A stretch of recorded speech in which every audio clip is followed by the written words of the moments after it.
cósmica, durante o grande pralaya, quando o universo que existiu, já não existe. Quando o fogo a faz fecunda, o Cristo cósmico, o segundo Logos, penetra em seu ventre, o grande ventre e nasce dela para crucificar-se nos mundos. Por isso sempre é representada com um menino em seus braços. É Isis com o menino Horus em seus braços, é Maria com o menino Deus em seus braços, etc, etc, etc. No ventre fecundo da grande mãe, sob o impulso do terceiro Logos, originam-se muitos campos de força onde as ondas do que podemos chamar pré-matéria condensam em corpúsculos. Nada sabem os cientistas modernos sobre o mistério do núcleo atômico que se considera formado por prótons e nêutrons, nada sabem com precisão sobre as forças nucleares. Todo o material planetário está cientificamente constituído por átomos maravilhosos e é fora de toda dúvida que estes são as menores partículas dos elementos. Todo átomo é um verdadeiro universo em miniatura. Todo átomo é um trio de matéria, energia e consciência. O átomo está constituído por um núcleo ou sol muito radiante carregado positivamente de eletricidade, ao redor do qual giram dançando felizes os elétrons planetários infinitesimais, carregados negativamente. O núcleo atômico é semelhante em todos os materiais, como é também o elétron, variando entre si os elementos unicamente pelo número dos elétrons sujeitos ao núcleo e por variações correspondentes a seu cargo. V.M. Samael Aung-Gyor. O átomo é todo um sistema solar em miniatura. Exatamente o que o Sol é ao sistema solar e o óvulo fecundado ao corpo humano, é o núcleo atômico com respeito a todo o universo atômico. Se nos foi dito que o diâmetro do núcleo atômico pode ser de 1/10 milésimo do de todo o átomo. E como Júpiter no Sol, se nos diz que seus elétrons podem medir 1/10 de diâmetro de seu núcleo. De modo que em sua escala própria circulam em uma imensidade de espaço tão gigantesco e profundo, como o que abarca em sua totalidade o planeta Terra e os outros planetas do sistema solar de Ors. A natureza tem muitos elementos e estes se catalogam agora mercê ao número de elétrons desde 1 ao 96. O hidrogênio, com um elétron, tem o número atômico 1. O hélio com 2 elétrons, tem o número atômico 2, etc. Com 2 exceções unicamente, os elementos desenvolvidos do ventre da grande mãe, resultam sendo no fundo, distintas cristalizações da substância primordial. Existem na natureza 7 categorias fundamentais de densidade entre os variados elementos. Cada elemento é atraído sexualmente por aquele que possui um número complementar de elétrons do modo maravilhoso como o sódio, com um elétron a mais se inclina sexualmente pelo cloro, ao qual falta um, para formar sal. Aqui temos o sexo. Aqui temos o macho e a fêmea dos elementos da natureza unindo-se sexualmente. O metal positivo é impelido irresistivelmente a combinar-se sexualmente com o metalóide negativo, em proporção exata a seu contraste. Este é um paralelismo platônico extraordinário das almas gêmeas que buscam sua metade complementar da que foram separadas na primeira criação. O elemento ativo no Sol Cristo é, fora de toda dúvida, o hidrogênio em quantidade infinita. O átomo do hidrogênio possui somente um elétron que gira ao redor de seu núcleo básico. O átomo do hidrogênio encontra-se na fronteira entre a matéria em estado molecular e a matéria em estado eletrônico. O seguinte estado de subutilização do hidrogênio corresponde aos elétrons livres, luz, ondas magnéticas, estado espiritual. Para criar um átomo de hélio e 2 raios de Sol se necessita consumir 4 átomos de hidrogênio. A energia sexual do terceiro Logos flui avassaladoramente desde o centro de todo átomo e de toda a galáxia e de todo o sistema solar, unindo polos opostos para novas criações. Os átomos do hidrogênio se complementam com os átomos de carbono para iniciar o desenvolvimento da luz. Os átomos masculinos do hidrogênio com um só elétron bombardeiam os átomos femininos do carbono, de 6 elétrons, para originar os átomos do nitrogênio com 7 elétrons. Os átomos do nitrogênio, ao unirem-se sexualmente com novos átomos de hidrogênio, convertem-se em átomos de oxigênio. Quando um átomo de oxigênio leve se acha em plenitude, escapa dele um elétron, livre certa quantidade de energia radiante. Depois disto, o resultado é um átomo pesado de nitrogênio que é novamente bombardeado sexualmente por hidrogênio. Não obstante, esta vez se obtém o resultado diferente. O próprio átomo de hidrogênio captura um dos elétrons do nitrogênio para formar um átomo de hélio com 2 elétrons, enquanto que o átomo de 7 elétrons do nitrogênio se reduz ao átomo de 6 elétrons do carbono com o qual começamos, porque o fim é sempre igual ao princípio, mais a experiência do ciclo. Essa é a lei. Assim se encerra este ciclo sexual do carbono. A luz solar se gesta sexualmente na nona esfera, o sexo. A grande luz solar é o resultado químico e matemático dos distintos processos sexuais atômicos do carbono. Os átomos de hidrogênio vêm a constituir uma ponte entre o espírito universal de vida e a matéria de diferentes densidades. A combinação dos átomos de hidrogênio com átomos de várias substâncias já existentes na Terra dá lugar a todas as formas de vida conhecidas. V.M. Samael Aungior. O fracionamento do átomo, as explosões nucleares, liberam matéria abismal submersa, novos elementos atômicos terrivelmente malignos. Neptúnio, 93, Plutônio, 94, Americio, 95, e Cúrio, 96. Este tipo infernal de substâncias atômicas terrivelmente malignas se escapa do abismo com as explosões atômicas e atraem à superfície da Terra e a mentalidade das gentes, certas características psicológicas, espantosamente monstruosas. A desintegração do átomo é uma blasfêmia, uma loucura científica que não somente traz danos físicos a este aflito mundo, como também monstruosidades psíquicas mentais, abominações espantosas de tipo infra-infernal, ético. Se o ser humano estudasse melhor a energia solar e aprendesse a usá-la inteligentemente, o combustível líquido seria eliminado e a conquista do espaço seria um fato, sob a condição de uma conduta reta. Onde alcance chegar um raio de luz solar alcança também chegar o homem. A energia solar é milhões de vezes mais potente que a energia atômica. Esta grande molécula, este sistema solar de Ors funciona maravilhosamente graças ao terrível potencial da energia solar. V.M. Samael Aungior. Capítulo 5, a nona esfera. A Terra é um organismo maravilhoso, cheio de intensa vitalidade cósmica. Na superfície da Terra existem rochas formidáveis onde ditosos habitam os gnomos, terra e areia.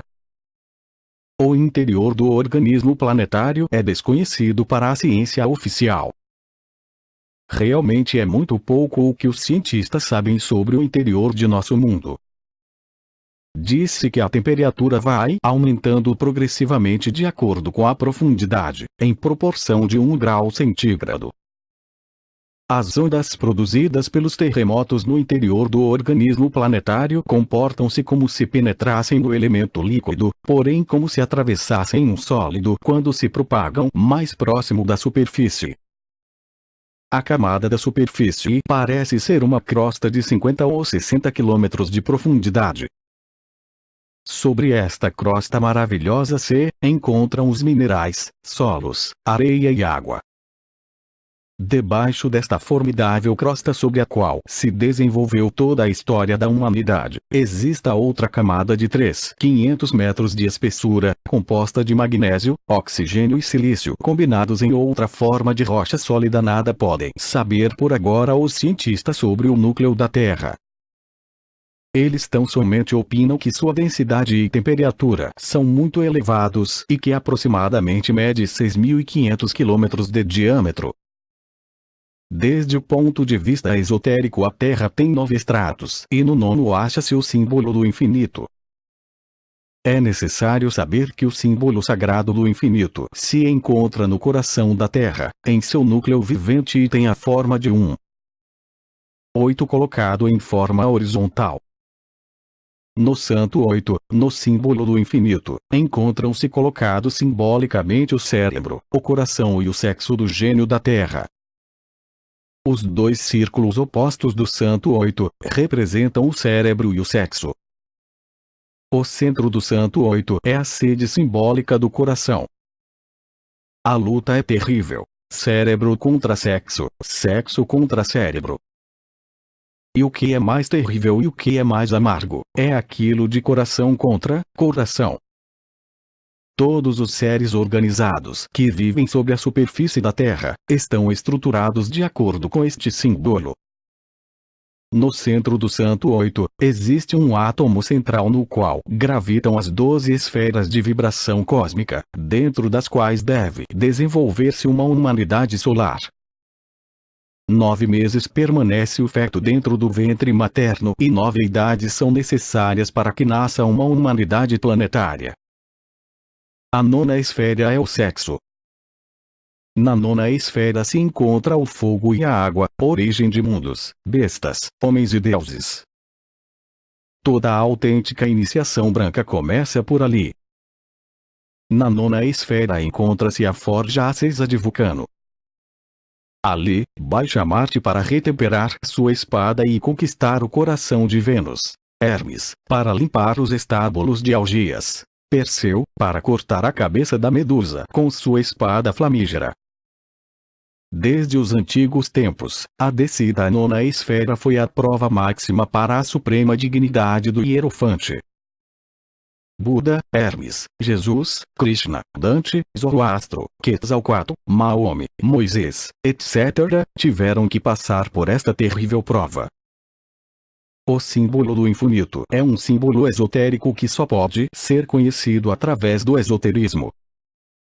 Os grandes iniciados dizem que este símbolo está elaborado em ouro puro e que se encontra exatamente no centro da Terra, na nona esfera. Realmente, dentro da Terra vivente existem os maiores esplendores e as mais espessas trevos. Temos que compreender os 3 aspectos do interior da Terra.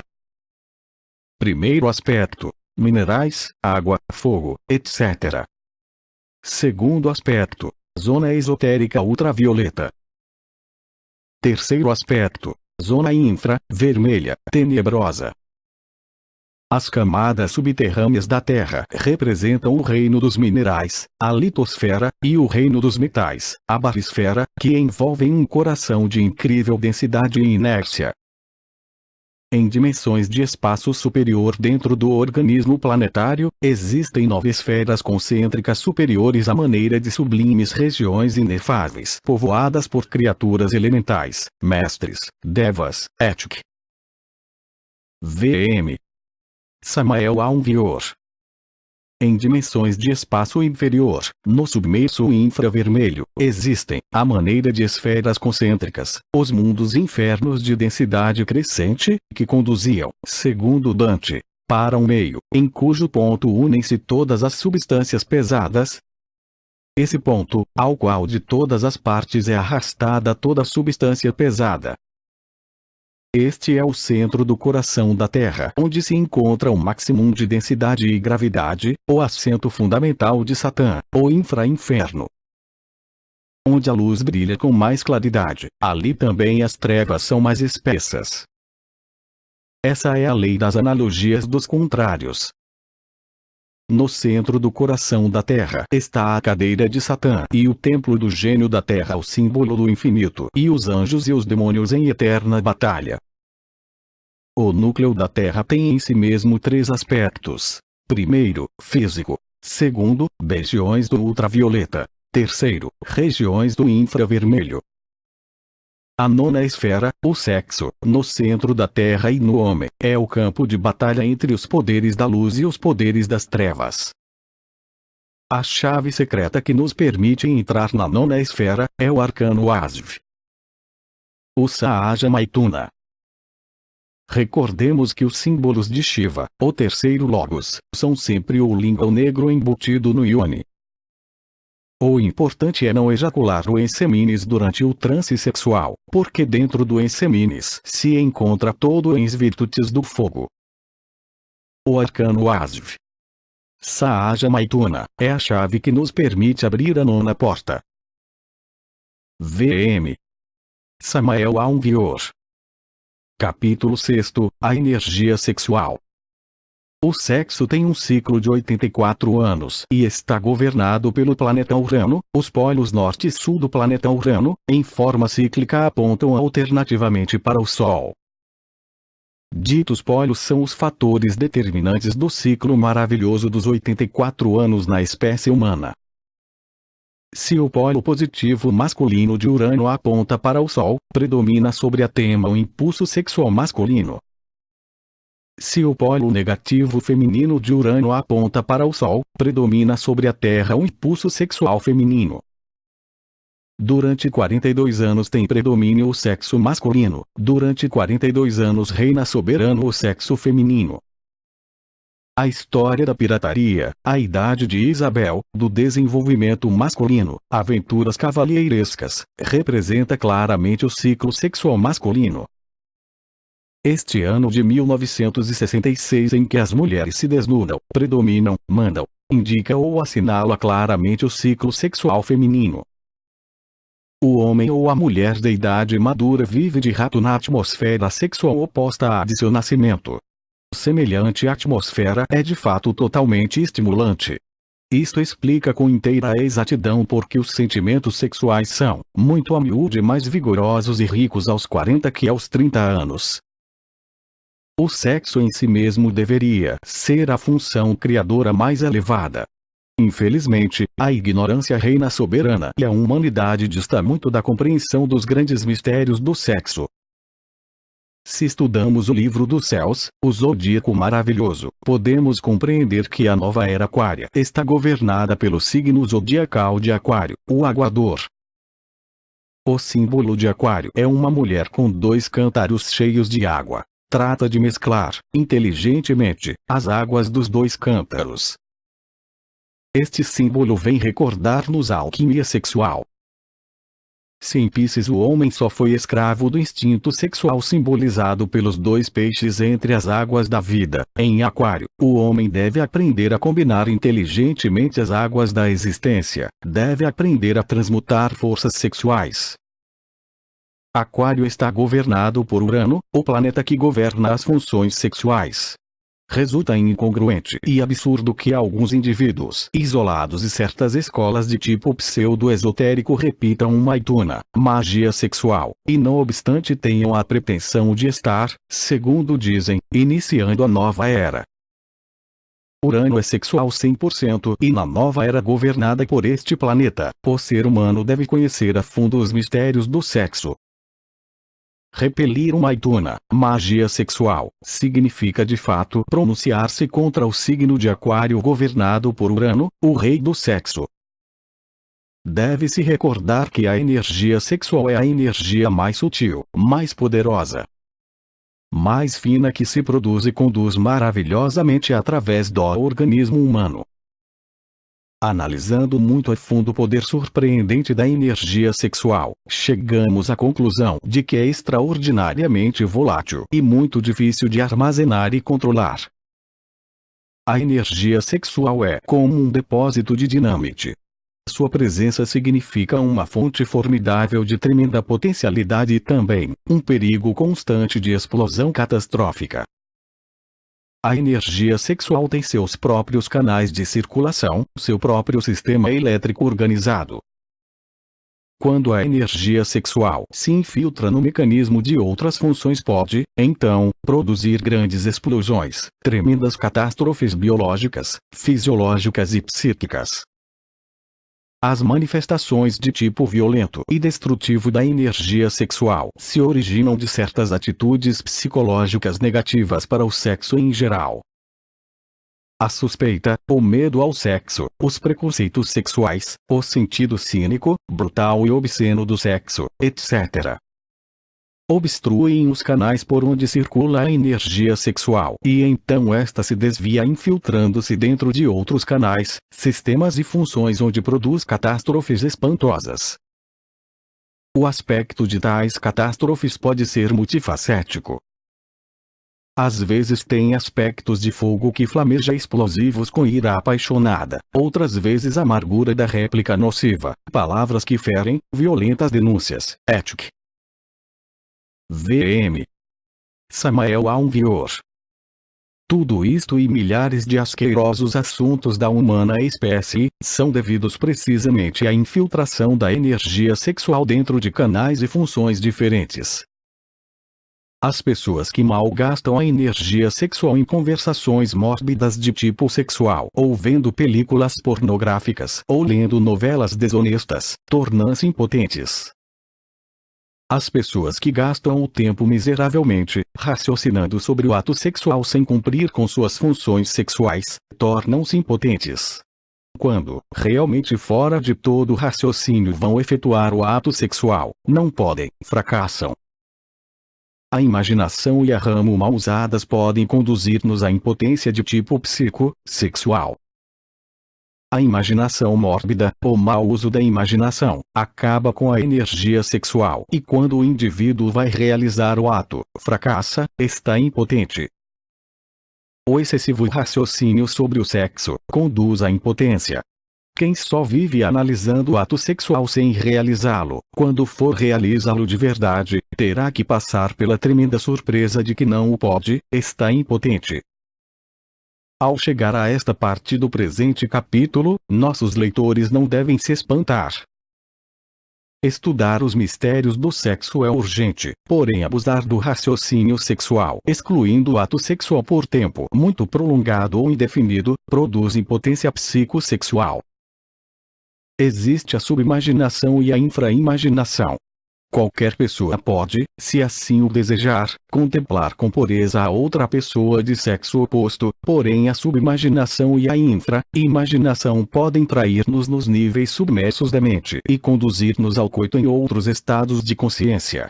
O resultado disto podem ser as poluições noturnas com abundante perda de licor seminal. Constantemente chegam a esta sede patriarcal do movimento gnóstico, na cidade do México, muitas cartas de pessoas que se queixam de ter sonhos eróticos acompanhados de poluições noturnas. Nós sempre respondemos aconselhando a essas pessoas o maituna, a magia sexual, ASV.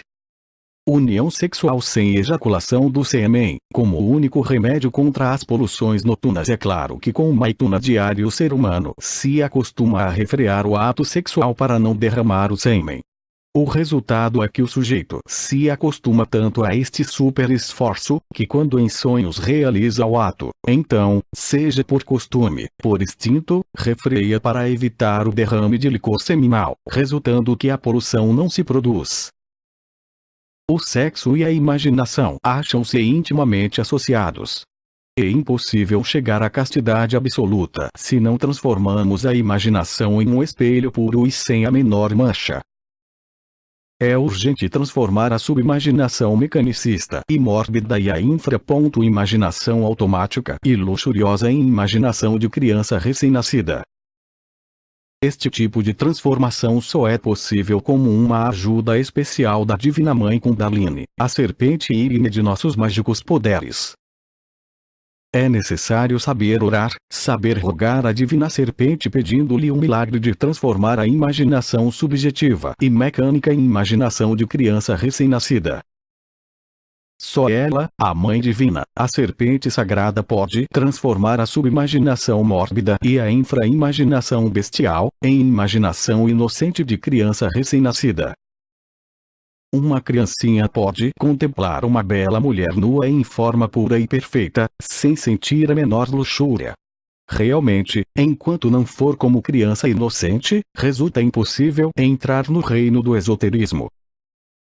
No mundo físico algumas pessoas conquistaram a perfeita castidade e podem dar-se ao capricho de contemplar o corpo desnudo de outra pessoa do sexo oposto sem sentir luxúria de nenhuma espécie.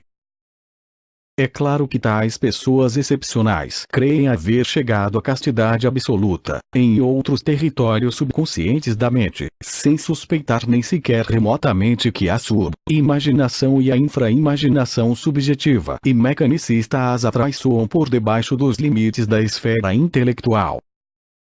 Este tipo excepcional de pessoas pode ter imaginação pura, porém ignora que a sub-imaginação e a infra-imaginação resultam sendo espantosamente fornicárias em terrenos desconhecidos para sua razão e para seu intelecto. Quando essa classe de gentes é submetida a provas de castidade nos mundos superiores ou nos mundos submersos da natureza, quando se lhes coloca em estados situacionais e tempos diferentes de tipo infraconscientes ou subconscientes, fracassam lamentavelmente. V.M. Samael Aunvior. Muitas pessoas escrevem nos pedindo remédio contra as poluições noturnas. Nós sempre respondemos a esses enfermos receitando-lhes a magia sexual, ou maituna. Aqueles que se acostumam a refrear o ato sexual para não ejacular o licor seminal, ficam curados das poluições noturnas. Os sonhos mórbidos, luxuriosos, são devidos à subimaginação mecânica e à infra-imaginação de tipo erótico e automático. Se pomos em funcionamento um aparelho de televisão, em sua tela se sucedem então, de maneira automática, muitas cenas, quadros, figuras ante os olhos do espectador. A imaginação é como uma tela de televisão. Qualquer choque sexual põe-na em marcha não somente na esfera intelectual, senão também nos outros territórios submersos da mente. Qualquer sonhador nos mundos internos pode ser afetado por representações de tipo mórbido. Ditas representações produzem sonhos eróticos e poluições noturnas. Se o sonhador está acostumado a refrear o ato sexual, existirá neste caso o sonho erótico, porém não as poluições noturnas. Se o sonhador transformou a subimaginação e a infra-imaginação em imaginação de criança inocente, então resultam impossíveis os sonhos eróticos, desaparecem estes em forma radical, total e definitiva. Se qualquer estudante esoterista fosse submetido a espantosas provas sexuais nos mundos internos, sem haver passado primeiro por um longuíssimo período de magia sexual diária, é claro que fracassaria lamentavelmente, perdendo seu licor seminal em poluições noturnas. Sem a magia sexual, sem uma maituna, asf, é impossível avançar na senda iniciática. Quando a energia sexual é centrífuga, quando flui de dentro para fora, o resultado são as descargas seminais, as poluições noturnas. Com maituna, arcano asf, magia sexual, as distintas correntes de energia sexual invertem seu curso, tornam-se centrípetas, fluem então de fora para dentro. As descargas seminais, as poluições noturnas, tornam-se totalmente impossíveis quando a energia sexual flui do exterior para o interior. A energia sexual contém dentro de si mesma, no nível molecular superior, o selo universal ou o desenho cósmico do homem verdadeiro.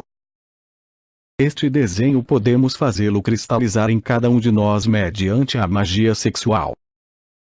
Quem quiser autorrealizar-se a fundo deve baixar a nona esfera e trabalhar com o fogo e a água, origem de mundos, bestas, homens e deuses. Toda a autêntica iniciação branca começa por ali.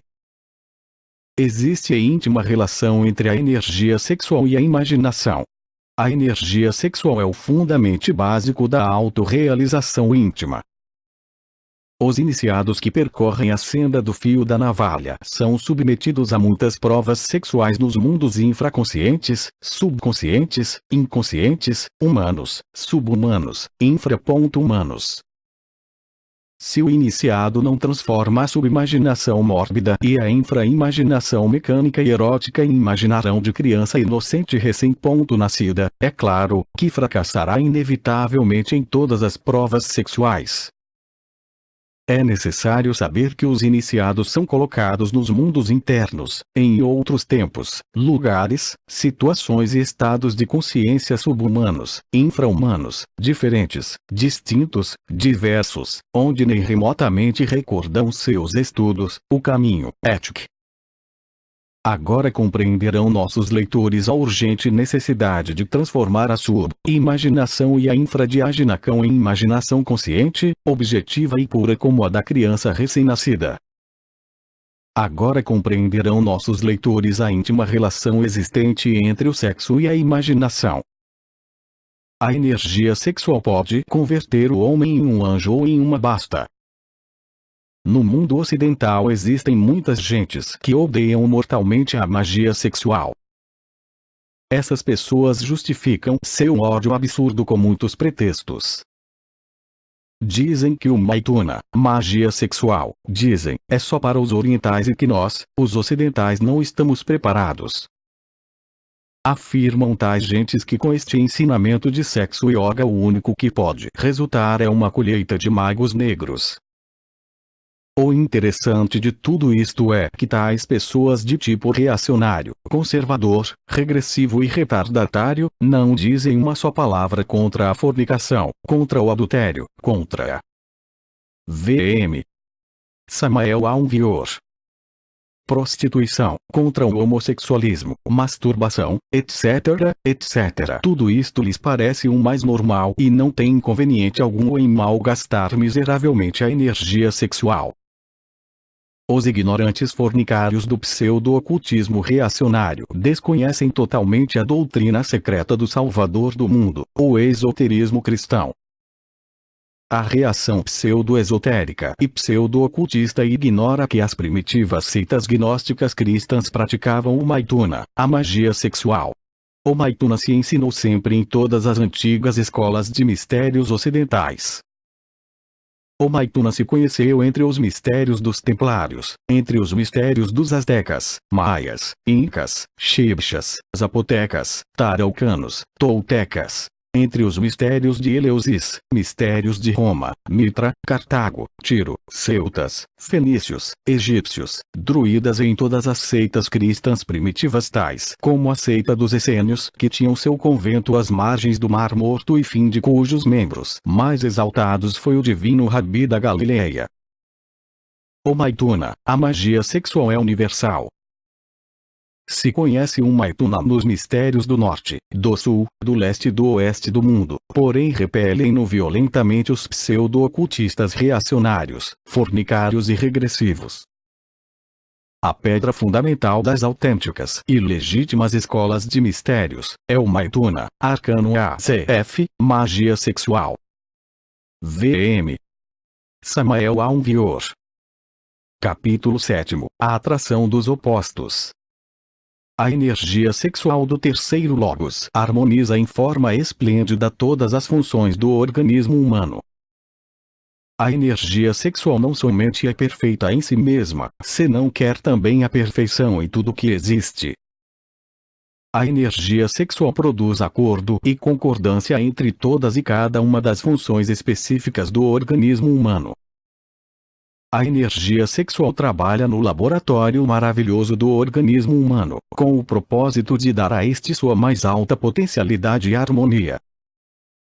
A energia criadora do terceiro logos procura sempre completar em forma perfeita cada uma das maravilhosas funções fisiológicas, psicossomáticas e espirituais do ser humano. A energia criadora do terceiro logos complementa, corrige deficiências e faz obras